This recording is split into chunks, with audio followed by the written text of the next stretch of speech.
Do you want to know how you can disable your notifications which you get from Wise? If yes, then this video is specially for you. Hello and welcome to One Two Step. It's your host back again with yet another interesting tutorial video. In this video, I'm going to teach you how you can disable the notifications which you get from Wise. So let's start the video. Go ahead and open wise.com on any of the browser you have. Then what you need to do is log into your account. After you have logged into your account, click on your profile on the top right hand side and click on Settings. After you click on Settings, you can see Notifications, get notified about important updates and spot any suspicious account activity.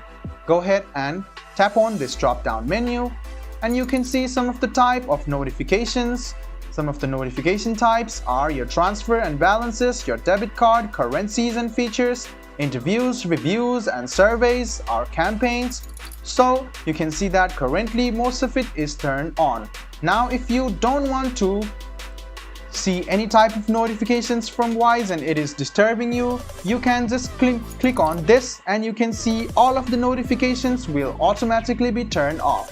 But if you want to turn on or off these individually, you must scroll a bit down and turn off if you don't want these type of notifications to disturb you.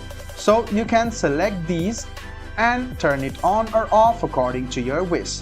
So guys, this is how you turn off or disable the notifications on Wise. I hope this video was helpful for you. If you still have any kind of confusion, please do mention us on the comment section down below. Like the video, subscribe to the channel and do hit the bell button for more. Hope to see you in the next video as well. Until then, goodbye, take care and make sure you enjoy.